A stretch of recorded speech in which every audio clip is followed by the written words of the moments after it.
السلام علیکم ورحمۃ اللہ وبرکاتہ۔ میں ڈاکٹر امجد علی مشہدی سبزواری سلسلہ مشہدیہ سبزواریہ سے ایک بار پھر حاضر خدمت ہوں رمضان ٹرانسمیشن کے ساتھ۔ امید ہے کہ اللہ رب العزت کے فضل و کرم سے آپ رمضان المبارک کی تمام تر روحانی کیفیات کو اپنی روح میں اترتا ہوا ضرور محسوس کر رہے ہوں گے۔ میری دعا ہے کہ اللہ رب العزت آپ کو رمضان المبارک کی تمام تر روحانی کیفیات اور لذات سے آپ کی روح کو مستفید کرے۔ انہی دعاؤں کے ساتھ آج ایک بار پھر ہمارے ساتھ ثاقب علی حاضر خدمت ہیں۔ ان کے کچھ سوالات ہیں، انشاءاللہ العزیز ان کے سوالات کو لیتے ہیں، اور اسی ایم کے ساتھ، اسی مقصد کے ساتھ کہ انشاءاللہ العزیز ان کے سوالات کے جوابات میں، یعنی ہم دونوں بھائیوں کی آپس میں گفت و شنید کے تناظر میں ہمارے سننے والوں کو لازمی طور پر راہ سلوک، روحانیت کا علم، اچھا نالج اس کا گین ہوگا اور اس سے آپ کو فائدہ ہوگا۔ السلام علیکم ثاقب بھائی۔ وعلیکم السلام۔ کیسے ہیں ثاقب بھائی؟ الحمدللہ، اللہ کا کرم ہے۔ آپ بتائیں کیسے؟ ٹھیک ہے؟ الحمدللہ، آپ کی دعائیں ثاقب بھائی، الحمدللہ الحمدللہ۔ تو امجد بھائی، جیسے کہ پہلے بھی آپ سے سوال جواب کا سلسلہ جاری رہا ہے، جی ثاقب، تو آج میرے مزید کچھ چند سوالات ہیں۔ جی بسم اللہ۔ تو امجد بھائی، کیا یہ بتائیں گے کہ یہ جو وظائف ہیں، جی جی، اکثر اس دین اسلام میں بھی ملتے ہیں، یہ وظائف کیا ہیں؟ دیکھیں ثاقب بھائی، آپ کا آج کی ہماری رمضان ٹرانسمیشن کا یہ بہت اہم سوال ہے کہ وظائف ہیں کیا؟ ہے کیا؟ عام طور پہ ہمارے گھروں میں چھوٹے چھوٹے کتابچے ملتے ہیں مجموعہ وظائف کے نام سے، یا سوشل میڈیا کے اس دور میں سوشل میڈیا پر اور ہمارے بڑے بزرگوں سے، ہمارے اولیاء اللہ صالحین سے، ان کی سواق سے ہمیں عام طور پر لفظ وظائف دیکھنے، سننے، پڑھنے کو ملتا ہے۔ لیکن بہت سارے لوگ یا جو ہماری ینگ جنریشن ہے وہ یہ نہیں جانتی کہ وظائف کہتے کسے ہیں۔ کہتے کسی چیز کو؟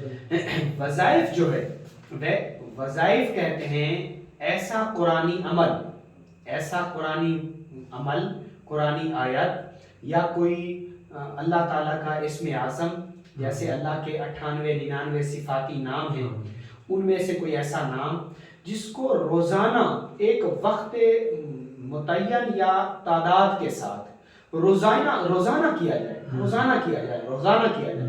جس سے وظائف اس پر پڑتا ہے۔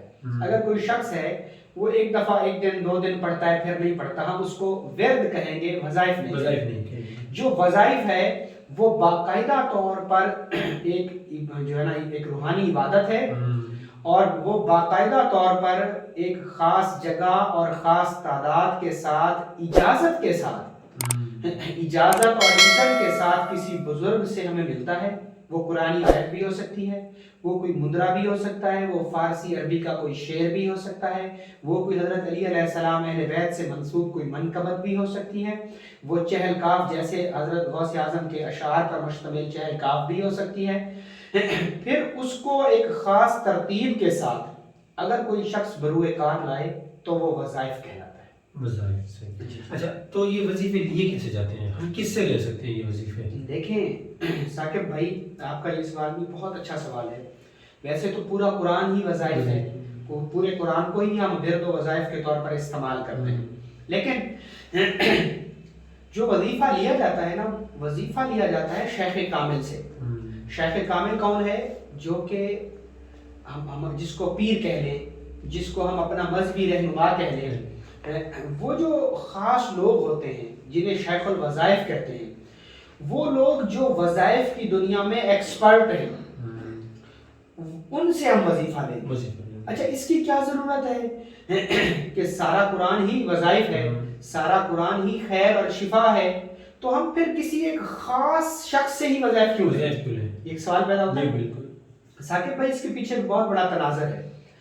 جو وظائف ہیں وہ مخصوص شخص سے اس لیے لیے جاتے ہیں، اور ہمیشہ وظیفہ وہی شخص دیتا ہے اجازت اور اذن کے ساتھ کہ جو شخص خود وہ چیز کر رہا ہوتا ہے، کیونکہ اس وظیفے کی روحانی قوت اس شخص کے جسم کے اندر پیدا ہو چکی ہوتی ہے، لہٰذا پھر وہ وظیفہ اسی شخص سے لیا جاتا ہے جس کی اس قرآنی آیت یا اسم سے دوستی ہو چکی ہوتی ہے۔ کیونکہ جو شخص شیخ الوظائف کے درجے پر فائز ہوتا ہے وہ وقت متعین پر ایک مخصوص تعداد کے ساتھ اس قرآنی آیت یا اسم شریف کو بارہا پڑھتا ہے، جس سے کیا ہوتا ہے کہ اس کے اورا کا اور اس وظیفے یا قرآنی آیت کے روحانی وجود کا اور اس شخص کے روحانی وجود کا آپس میں کنیکشن ہو جاتا ہے۔ جب وہ شخص پھر کسی کو آگے وظیفہ تعلیم کرتا ہے اجازت اور اذن کے ساتھ، تو لازمی طور پہ وہ قوت اس شخص کے جسم سے جس کو وظیفہ دیا جاتا ہے اس کے اندر منتقل ہوتی ہے۔ ہم دیکھتے ہیں کہ شیخ سعدی، مولانا روم جیسے بڑے بزرگان دین صرف وظائف کی اجازت کے لیے ہزاروں میل کا سفر کیا کرتے تھے، ایک ملک سے دوسرے ملک جایا کرتے تھے، صرف کس لیے؟ وظائف لینے کے۔ تو اس بات سے ہم خود آپ آئیڈیا لگا لیں کہ ضروری نہیں ہے کہ آپ خود سے قرآن کی کوئی آیت اٹھائیں اور پڑھنا شروع کر دیں۔ کیوں؟ پڑھ سکتے ہیں، اس پہ آپ کو ثواب بھی ہے، 10 نیکیاں بھی ہیں، 10 گناہ بھی معاف ہیں، 10 درجے بھی بلند ہیں، لیکن وہ وظائف نہیں کہلائے گا۔ وظیفہ ہمیشہ شیخ کامل اور شیخ الوظائف دیں گے، اور وہ کچھ مخصوص چیزیں ہوتی ہیں ان کو دیکھ کے دیا جاتا ہے۔ مثال کے طور پہ ایک شخص بیمار ہے، وہ بیماری کے غرض سے وظیفہ لینا چاہتا ہے، تو ہم دیکھیں گے کہ حضور کریم صلی اللہ علیہ وسلم نے بھی اس بیماری کے لیے کون سا وظیفہ تجویز کیا۔ تو وہ جو ان سارے معاملات کو، ان ساری چیزوں کا جو ایکسپرٹ ہوتا ہے اسے شیخ کہتے ہیں، اور اسی سے ہی وظائف لیے جائیں گے۔ اچھا، تو آپ نے ذکر کیا کہ قرآن کی آیت پڑھ کے تو اسے پڑھا جا سکتا ہے، اس کے لیے تو کیا قرآن کی ہر آیت وظیفہ کے طور پر استعمال ہو سکتی ہے؟ جی بالکل، دیکھیں قرآن کی ہر آیت کو ہم وظیفے کے طور پہ استعمال کر سکتے ہیں۔ سب سے پہلے تو ہم یہ دیکھیں گے نا وظیفہ ہے کیا۔ ہر وہ چیز ہم وظائف کے طور پر یوز کر سکتے ہیں۔ ایک بندہ عشق مجازی میں گرفتار ہوا اور پھر ہر وقت وہ اپنے محبوب کا ذکر کیا کرتا تھا وظائف کی طرح، ٹھیک ہے؟ تو قرآنی آیات کو ہم بطور وظیفہ لے سکتے ہیں، بس صرف شرط یہ ہے کہ ہم یہ تعین کرنا پڑے گا کہ ہم کون سے مرض میں، کون سے مقصد میں کون سی آیت کا تعین کریں گے۔ مثال کے طور پہ کوئی شخص بیماری کے لیے، بخار کے لیے وظیفہ کرنا چاہتا ہے، تو وہ قرآن کی کون سی آیت کو لے گا؟ تو وہ جو قرآن کی آیت ہے قُلْ یَا نَارُ بَرْدًا وَسَلَامًا عَلَىٰ ابراہیم، وہ جو اللہ اس میں کمی بیشی معاف کرے، جو حضرت سلیمان علیہ السلام حضرت ابراہیم علیہ السلام کے لیے آیت اتاری گئی جب ان کو آگ میں پھینکا گیا۔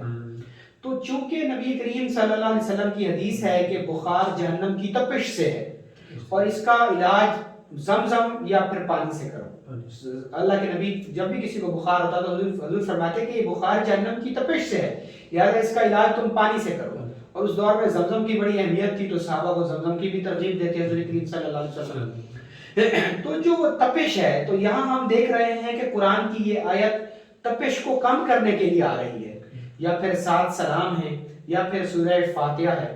سورہ فاتحہ ایک ایسی آیت، ایک ایسی سورہ ہے کہ جس کو ہر مرض کے لیے بطور وظیفہ آپ استعمال کر سکتے ہیں، اور باقاعدہ طور پر اس میں جو ہے نا دعا بھی ہے، اور اللہ سے جو ہے نا حضور کریم صلی اللہ علیہ وسلم سے ان سے منسوب بھی ہے کہ آپ جب بھی کسی کو دم کرتے تو سورہ فاتحہ پڑھتے۔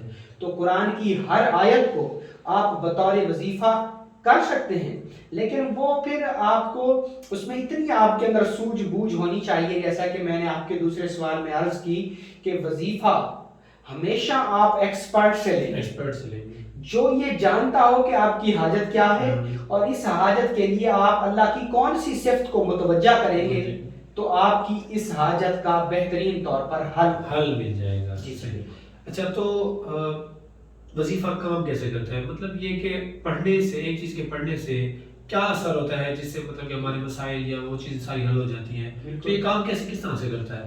لیکن ثاقب بھائی، آپ کا میرے خیال میں آج کی ہماری نشست کا یہ بہت اہم سوال ہے۔ ہمارا ٹاپک ہے آج کا وظائف کا، تو لازمی طور پہ یہ ایک اہم سوال ہے کہ وظائف کیسے کام کرتے ہیں۔ دیکھیں، آج کی جو ہماری نئی نسل ہے اس کے بھی بہت سارے تحفظات ہیں ان چیزوں کے اوپر، کہ ہم ایک شخص بیمار ہوتا ہے، ہم اسے وظیفہ بتاتے ہیں۔ اب ایک بیمار شخص وظیفہ کر رہا ہے، ٹھیک ہے، اور ایک بیمار شخص، دوسرا ایک بیمار شخص ہے، اس کو ڈرپنگ ہو رہی ہے، اس کو انجیکشن لگ رہے ہیں، اس کو پراپر پوری میڈیسن دی جا رہی ہے، اس کا پورا ٹریٹمنٹ کیا جا رہا ہے، اس کے اوپر کوئی نہ کوئی پیتھی تھراپی اپلائی کی جا رہی ہے. اور ایک شخص ہے کہ وہ صرف بڑبڑا رہا ہے, تو وہ کیسے شخص صرف پڑھنے سے, زبان کی ایک خاص قسم کی موومنٹ سے وہ شخص کیسے ٹھیک ہو سکتا ہے؟ کیسے ٹھیک ہو سکتا ہے؟ ایک سوال کا جی بالکل. اور بہت سارے آج کل سوشل میڈیا کے دور میں یہاں پر بہت سارے لوگوں نے اس کے اوپر تنقید بھی کی کہ جیلی عملوں کے اوپر, وظائف کے اوپر, کہ کیسے یہ شخص ٹھیک ہو سکتا ہے, یہ تو توہمات میں سے ہے. بہت سارے لوگوں نے بہت کچھ چیزیں کہی. دیکھیں, وظائف کام کرتے ہیں, اس بات میں کوئی شک نہیں ہے. اگر وظائف کام نہ کرتے تو میں اپنی بات کو مضبوط کرنے کے لیے حدیث پاک پیش کر رہا ہوں کہ حضور نے ہمیں ثاقب بھائی بیت الخلاء میں جانے کی بھی دعا سکھائی. حضور نے ہمیں مسجد میں جانے کی بھی دعا سکھائی, مسجد سے باہر نکلنے کی بھی دعا سکھائی, اور کپڑا پہننے کی بھی دعا سکھائی, اتارنے کی بھی دعا سکھائی, شیشے میں اپنا عکس دیکھنے کی بھی دعا سکھائی, حتیٰ کہ اپنی بیوی سے, اپنی زوجہ سے حق زوجیت کو ادا کرنے کی بھی دعا سکھائی. یہ اتنی بریک بینی کی بات میں نے آپ سے. تو اور ہمیں حضور کریم نے رزق کی وسعت کے لیے وظائف بتائے, حضور کریم نے نظر بد کے علاج کے لیے وظائف بتائے, حضور کریم صلی اللہ علیہ وسلم نے مختلف امراض کی شفا یابی کے لیے وظائف بتائے. تو بہت ساری ایسی چیزیں ہیں جو حضور نے بطور وظائف ہمیں بتائی, جیسے استغفار ہمیں بتایا حضور نے, جیسے لا الہ الا اللہ کو سب سے افضل ذکر کہا گیا, اور حضور نے صحابہ اور اہل بیت سے اس کی باقاعدہ طور پر اس ذکر کو دیا اور کرایا. جیسے سیدہ فاطمہ سلام اللہ علیہا صلوات اللہ علیہا حضور کریم صلی اللہ علیہ وسلم کے پاس پہنچی کہ یا رسول اللہ صلی اللہ علیہ وسلم, آپ کے پاس کچھ غلام آئے ہیں, تو میں دن بھر مشکیزیں اٹھاتی ہوں, چکی پیستی ہوں, تو تھک جاتی ہوں, تو آپ کچھ مہربانی فرمائیں, اپنے غلاموں میں سے ایک غلام مجھے دے دیں تاکہ میرے دن بھر کے کام میں وہ میرا ہاتھ بٹائے. تو حضور کریم صلی اللہ علیہ وسلم نے انہیں تسبیح فاطمہ عطا فرمائی کہ میری بیٹی فاطمہ, اگر تو اس تسبیح کو پڑھے گی تو تیری دن بھر کی تھکاوٹ, یہ اب صحیح حدیث سے یہ چیزیں ثابت ہیں.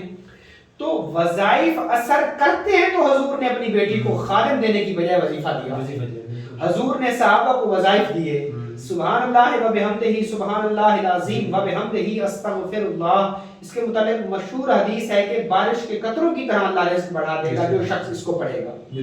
تو بینگ ایز اے مسلم اس بات میں کوئی رتی برابر بھی شک نہیں کر سکتا کہ وظائف اثر کرتے ہیں یا نہیں کرتے. یہ تو طے ہو گیا کہ سیدہ فاطمہ سلام اللہ علیہا والی حدیث, صحابہ والی حدیث, اور اس سے ریلیٹڈ اور بہت ساری حدیث پاک, یا حدیث پاک کا ایک بہت بڑا ذخیرہ ہمیں اس بات کی طرف دلالت کرتا ہے کہ وظائف اثر کرتے ہیں, تو ہی ہمیں تعلیم کیے گئے. ٹھیک ہے جی. اس کے علاوہ اب ہم دیکھتے ہیں, آپ کے ایک سوال کا ایک حصہ رہ گیا کہ اب جدید دور میں ہم کیسے ثابت کریں گے, میڈیکل سائنس کے طور پہ ہم کیسے ثابت کریں گے کہ وظائف اثر کرتے ہیں, یا ان لوگوں کو ہم کیسے قائل کریں گے جو نان مسلم ہیں, یا جو ہماری نئی نسل ہے جو حدیث پاک یا قرآنی علم اتنا زیادہ نہیں رکھتی, یا وہ ان حدیثوں کو ضعیف حدیثیں یا کچھ کہہ کر ان سے وہ روگردانی کرتے ہیں. تو ہم اس سے سائنسی طور پر, کیونکہ عصر حاضر میں ثاقب بھائی سائنسدانوں نے بہت زیادہ ترقی کی, اور آج کے دور میں ترقی کا پیمانہ یہ ہے کہ وہ کہتے ہیں کہ اس چیز کو سائنسی بنیادوں پر اس کی پڑتال کریں, کیا سائنس اس کو کس تناظر میں لیتی ہے. دیکھیں, سائنس نظر بد کو بھی اب ایکسپٹ کر رہی ہے کہ خاص قسم کی نظروں کی فریکوینسی جب انسان کے جسم میں انجیکٹ ہوتی ہے تو انسان کی جسم کے اندر اس کی ماہیت کو تبدیل کر دیتی ہے, یہ سائنس کہہ رہی ہے. اس کے علاوہ یہ جو وظائف ہیں سائنسی طور پر کیسے اثر کرتے ہیں, میں نے ایک نشست کی تھی وائس آف تھراپی کی. ثاقب بھائی, ہر قرآن پاک کی تو ویسے ہی شفا ہے, قرآن کو چھوڑ کے اگر ہم دیکھیں تو جتنے بھی الفاظ ہیں ہر لفظ کی ایک فریکوینسی ہے, ہر لفظ کی ایک فریکوینسی ہے. مثال کے طور پہ آپ نے لفظ شیطان لیا تو شیطان کی بھی ایک فریکوینسی ہے, شیطان کے لفظ کے اندر ایک خاص قسم کی نیگیٹو قوت چھپی ہوئی ہے. یزید کے لفظ کے اندر بھی ایک خاص قسم کی فریکوینسی ہے. ایسے محمد صلی اللہ علیہ وسلم, تو ان کے نام نامی کے اندر بھی ایک خاص قسم کی فریکوینسی ہے. جیسے حسن و حسین کے نام کی ایک فریکوینسی ہے. تو بظاہر تو یہ الفابیٹ ہے نا, بالکل. تو قرآن کے ہر لفظ کی ایک فریکوینسی ہے. وہ فریکوینسی کیسے پیدا ہوتی ہے؟ جب ہم کسی بھی قرآنی لفظ کو اس کو خاص انداز میں اس کے صحیح مخارج کے ساتھ ادا کرتے ہیں تو ایک ساؤنڈ کریٹ ہوتا ہے، اس ساؤنڈ کے کریٹ ہونے سے خاص قسم کی ایک فریکوینسی بھی کریٹ ہوتی ہے۔ زمانہ قدیم میں ریڈیو ہوتے تھے اور ان ریڈیو کے سامنے ایک فریکوینسی میٹر لگا ہوا ہوتا تھا، جب وہ بلند گانا یا آواز گونجتی تھی تو وہ پانی کی لہر اوپر اٹھتی تھی، جب وہ ایسا بولتا تھا تو آواز نیچے ہو جاتی تھی اور وہ یوں تھر تھراہٹ جیسے اسی جی کے اندر وہ ویو لینتھیں ہوتی ہیں، تو وہ ویویں بنتی ہوئی ہمیں نظر آتی تھی، وہ ریزیں ہمیں بنتی ہوئی نظر آتی تھی۔ وہ کیا تھی؟ وہ ساؤنڈ سے پیدا ہوتی تھی، ساؤنڈ سے۔ گرام بیل نے بھی اسی نظریے کے اوپر جو ہے نا موبائل ایجاد کر لیا تھا کہ ریزیں ہیں، الیکٹرو میگنیٹک ریز ہیں ہماری اس کائنات کے اندر۔ ہمارا جو ٹیلی فون ہے وہ بھی اسی بنیادوں پہ کام کرتا ہے کہ ایک ٹاور سے دوسرے ٹاور تک مختلف فریکوینسی ہیں اور وہ فریکوینسی مختلف نمبرز کے اندر ہیں۔ جیسے آپ نے میرا نمبر ڈائل کیا تو میرے نمبر کے اندر موجود جو فریکوینسی ہے وہ ایک ٹاور سے جا کر کنیکٹ ہوگی اور وہ اس ٹاور سے پھر فریکوینسی میرے موبائل کے اوپر آ کے گرے گی اور یہ سارا پروسیس ود ان سیکنڈ ہوگا اور ٹن کر کے میرے موبائل پہ آپ کا فون آ کے بج جائے گا۔ تو یہ سارا عمل کس چیز کا ہے؟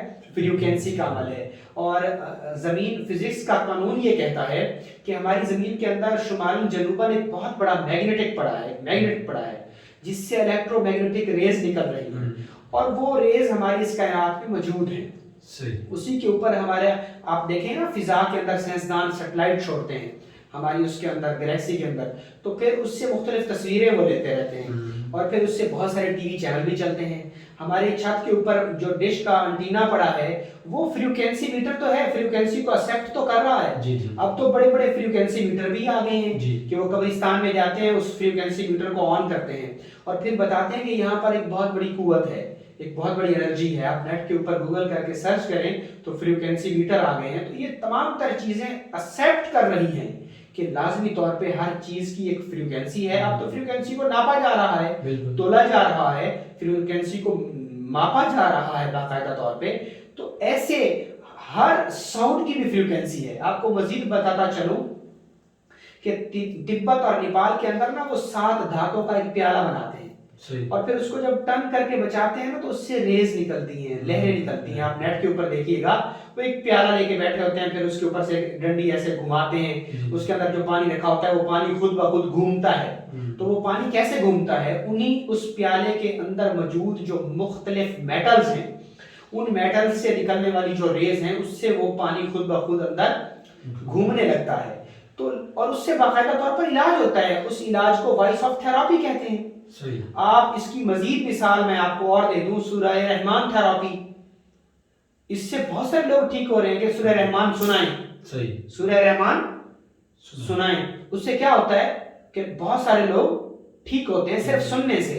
آپ گانے کے اثرات کو لے لیں، آپ قوالی کے اثر کو لے لیں، آپ کسی نوحے کے اثر کو لے لیں، آپ کسی کلام کو لے لیں، تلاوت کو لے لیں، کیا ہے کہ ملینز پہ اس پہ ویوز ہیں، تو اس کی ساؤنڈ فریکوینسی انسان کے برین کے اوپر اثر کر رہی ہے، جس کی وجہ سے وہ تمام تر فریکوینسی اس کے دماغ کو ریلیکس کر رہی ہے، ٹھیک ہے، جس کی وجہ سے انسان اس کو بار بار سنتا ہے۔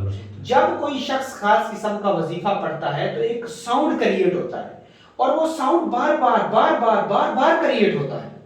اس ساؤنڈ کے بار بار کریٹ ہونے سے ایک خاص قسم کی فریکوینسی بنتی ہے اور وہ پازیٹیو فریکوینسی ہماری اس کائنات میں موجود پازیٹیو فریکوینسی کو بھی اب ہمارے جسم میں آواہن کرتی ہے۔ ہم نے دیکھا کہ دو ایک جیسی چیزیں آپس میں ایک دوسرے کو کھینچتی ہیں۔ میگنیٹ کے 2 سرے، مقناطیس کے 2 سرے اگر ایک جیسے ہوں اور ان کو آمنے سامنے ہم کرتے ہیں تو وہ ایک دوسرے کو کشش کرتے ہیں، اٹریکٹ کرتے ہیں۔ تو جب ایک ہی قسم کی فریکوینسی ہمارے جسم میں بار بار پیدا ہوگی تو اس کائنات میں موجود وہ جو الیکٹرو میگنیٹک فیلڈز ہیں ان میں موجود وہ جو پازیٹیو فریکوینسی ہے، یہ فریکوینسی اس فریکوینسی کو کھینچے گی۔ جب یہ فریکوینسی اس پڑھنے والے جسم کے اندر پیدا ہوگی تو اس کے جسم سے نظر بد، جادو، جنات اور دوسری بہت ساری یا وہ جس مقصد کے لیے وہ پڑھ رہا ہے اس کے تمام تر مقاصد کو یہ تمام مقاصد کو حل بھی کرے گی اور باقاعدہ طور پر اس کے پازیٹیو اثرات بھی مرتب ہوں گے۔ یہ وہ چیزیں ہیں جن چیزوں پر ہمارے وظائف جو ہیں، جو ساؤنڈ کی انرجی پر اور ساؤنڈ کی فریکوینسی پر اور الیکٹرو میگنیٹک ریز پر ہماری جو وظائف ہیں وہ عمل کر رہے ہیں، اثر کر رہے ہیں۔ اچھا تو مطلب یہ ساری چیزیں ہم نے دیکھ لی، تو کیا آپ نے دیکھا بھی ہے کہ ایسے جو وظائف یہ ناممکن کو ممکن بنا دیتے ہو آپ کے اس میں؟ بالکل ایسے وظائف ہیں، بالکل ایسے وظائف ہیں. دیکھیں میں نے آپ کو یہ بتا دیا کہ بہت ساری ایسی چیزیں ہیں جو ہماری اس کائنات میں موجود ہیں لیکن ہمیں نظر نہیں آتی، ہمیں نظر نہیں آتی کیونکہ وہ اپنا کوئی وجود نہیں رکھتی. اور ضروری نہیں ہے کہ ہم ہر اس چیز کو مانیں کہ جو اپنا وجود رکھتی ہو. ضروری نہیں ہے کہ ہم ہر اس چیز کو مانیں جو اپنا وجود رکھتی ہو. ہم بہت ساری ایسی چیزیں بھی ہیں جنہیں ہم مانتے ہیں لیکن ان کا کوئی وجود نہیں ہے، جو ہم دیکھ بھی نہیں سکتے. جیسے سانس کو دیکھ لیں، یقین کو دیکھ لیں، بے یقینی کو دیکھ لیں، امید کو دیکھ دعا کو دیکھ لیں، امید کو دیکھ لیں. اب ان کو ہم مانتے ہیں لیکن وہ ہمیں بظاہر کا کوئی جسم نہیں ہے. تو وظائف کی جو فریکوینسی ہے ان کا بھی کوئی وجود بظاہر ہمیں نظر نہیں آتا. جیسے ہمارا اورا ہمیں عام آدمی کو نہیں نظر آتا لیکن ہے، وہ ایگزسٹ کرتا ہے ہماری اس کائنات میں، ہمارے وجود کے ساتھ ہے. تو ایسے بالکل وظائف کا بھی ایک پورا روحانی وجود ہے، پورا ایک روحانی اورا ہے، ٹھیک ہے، جو ہمارے اورا کے اوپر اثر کرتا ہے. اور بالکل یہ بات سچ ہے کہ وظائف جو ہیں وہ ناممکن کو ممکن بناتے ہیں، ٹھیک ہے. اب میں یہاں پہ آپ کو ایک بات بتاتا چلوں. ایک شخص تھا، وہ جیل میں بند تھا اور بہت عرصہ تک، بڑے عرصہ تک وہ شخص بہت عرصہ تک وہ کرتا رہا، وظائف کرتا رہا. اس نے بہت زیادہ وظائف کیے. جب اس نے بہت زیادہ وظائف کیے کرتے کرتے کرتے اس کو سالوں سال گزر گئے. اچھا وہ آیت کون سی پڑھتا تھا؟ ان اللہ علی کل شیء قدیر، کہ اللہ تو ہر چیز پر قادر مطلق ہے، تو جو چاہے وہ کر سکتا ہے، تیرے اندر سب سے بڑی سپریم پاور جو ہے وہ تو ہے. اچھا جی، اب اس نے بڑی محنت اور بڑی ریاضت کی اس پہ. اب اس نے سالوں سال اس پہ لگا دیے، سالوں سال اس پہ لگا دیے. جب بہت سارے سال گزر گئے، وہ دراصل 302 کے کیس میں تھا اور اس کو پھانسی ہو جانی تھی. جب اس نے اس پہ 8-10 سال ریاضت کی اور کروڑوں کی تعداد میں اس نے اس کو کیا، تو اس کے خود کے منہ کی یہ کہانی زبانی ہے. اس نے خود بتایا کہ بہت جیسے ہی میں اس کو 1.25 کروڑ سے ابو ہوا میں نے اس کو کیا، تو مجھے میرے کیس کی جو ہے نا وہ پٹیشن لگ گئی، دوبارہ کیس سماعت کے لیے لگ گیا. اور اس کیس کے اندر مجھے اللہ رب العزت نے مجھے بری کر دیا اور مجھے اس سے نجات مل گئی. تو اس طرح کے اور بہت سارے واقعات ہیں کہ جن میں ناممکن کو ممکن ہوتے دیکھا گیا ہے. وظائف کی دنیا میں ناممکن کو ممکن ہوتے دیکھا گیا ہے. ایک میں چھوٹا سا آپ کو اور واقعہ گزار کروں کہ ایک میرے پاس لیڈیز آئیں، ان کا نا آپریٹ کر کے رحم نکال دیا گیا. بچے دانی جہاں پر بچہ پیدا ہوتا ہے وہ نکال دی گئی کسی سرجری کی وجہ سے، کسی ضروری سرجری کی وجہ سے. اب وہ اس بات کو ماننے کے لیے تیار نہیں تھی کہ میرا آپریٹ ہو گیا ہے، اور وہ کہتی نہیں مجھے اولاد ہو جائے گی، آپ دعا کریں میرے لیے اور مجھے اولاد ہو جائے. تو میں نے اسے ایک وظیفہ دیا. میں نے کہا بہن آپ اس وظیفے کو اتنا پڑھیں کہ آپ پاگل ہو جائیں پڑھ کے. اچھا، ہاں اتنا پڑھیں، دیوانوں کی طرح پڑھیں. تو ثاقب بھائی کیا ہوا کہ اس نے بہت زیادہ، یہ میں سچی بات بتا رہا ہوں، اس نے اس کو 4 سے 5 سال تک مسلسل پڑھا.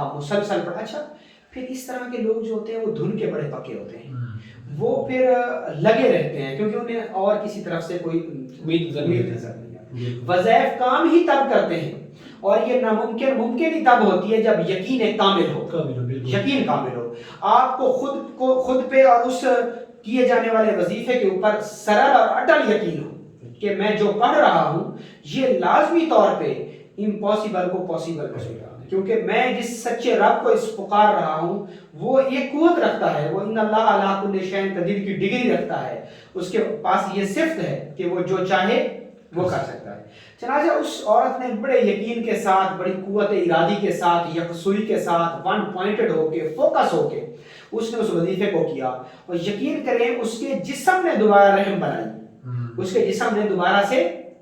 بنائی، اور اس کے جسم سے دوبارہ رحم بنی اور اللہ نے اس کو اولاد بھی دی. اور یہ بات سچ ہے، اور اس نے اخبار جہاں کے ایک کالم کے اندر اس واقعے کو بھی لکھا اور اس وظیفے کو بھی لکھا. اور میرے پاس وہ اخبار جہاں کا کالم آج بھی پڑا ہے، اس کو میں نے کاٹ کے اپنی بک میں ایز اے ثبوت کے طور پہ اس کو میں نے ایز اے پروف کے طور پہ میں نے اس کو رکھ دیا۔ اس طرح کی تاریخ میں بہت سارے واقعات ہیں صحابہ اور اہل بیت کی زندگی سے۔ سیدنا صدیق اکبر نے ایک شخص کو دم کیا سورہ فاتحہ کے ساتھ، تو اس کو کسی چیز نے، زہریلی چیز نے کاٹا تھا، تو ثاقب بھائی ود ان سیکنڈ، منٹوں میں وہ شخص ٹھیک ہو گیا، چند ہی دن میں وہ ٹھیک ہو گیا۔ اس طریقے سے چاروں کل جب اترے، یا اور بہت سارے وظائف صحابہ سے، حضور کریم صلی اللہ علیہ وسلم سے، معصومین سے ایسے وظائف ثابت ہیں، صادر ہیں، منسوب ہیں کہ جو انہوں نے کیے اور ناممکن واقعہ ممکن میں ہوئی۔ اللہ کے کلام سے سب کچھ ممکن ہے، اور اللہ کے حصار سے، اللہ کی قدرت۔ دیکھیں ہم اس رب پہ بلیو رکھتے ہیں جی بالکل، جس نے 313 کو 1000 کے مقابلے میں فتح یابی دے دی، ٹھیک ہے، جس نے 1000 کو 3000 کے مقابلے میں فتح یاب کر دیا، جس نے بغیر مرد کے عورت سے بچہ پیدا کر دیا، جس نے فرعون کے ہاتھوں اسی کا دشمن پلوا دیا، اسی کے ہاتھ میں جناب موسیٰ علیہ نبینا کو پلوایا، نہ صرف پلوایا بلکہ عاقل بالغ کیا، اور پھر اسی کے خلاف کھڑا کر دیا۔ ہم اس رب کی قدرت اور قدرت پر یقین رکھتے ہیں کہ جس نے حسین اور یزید کو جب آپ نے سامنے کیا تو پھر بظاہر یزید نے فتح کا جھنڈا گاڑا، لیکن اللہ نے کائنات کے تمام تر سہرے اور عزتوں کے تاج حسین کے سر باندھ دیے، اور تمام تر لعنتوں کے تاج یزید کے سر پر۔ جی، اور تا قیامت حسین کے نام وہ بالکل ایسے، اور وہ تا قیامت یزید علیہ لعنت اور کا مستحق ٹھہرا۔ تو کائنات میں سب چیزیں ممکن ہیں اگر اللہ چاہے، اور اللہ کب چاہتا ہے؟ جب بندہ اس کی رضا پہ راضی ہو جائے، جب تسلیم اور رضا کے پیکر پہ آپ آ جائیں گے اور یقین کے ساتھ، قوت کے ساتھ، قوت ارادی کے ساتھ فوکس ہو کے آپ کسی چیز کے اوپر ورک کریں گے تو لازمی طور پہ ناممکن ممکن ہو جائے گا۔ چلیے امجد بھائی، بہت بہت شکریہ آپ کے سوالوں کا۔ میرے جی آج کے لیے چند سوالات تھے، بہت شکریہ۔ تو آئندہ مزید ہم آپ کے سوالوں کے ساتھ لے کر حاضر ہوتے رہیں گے۔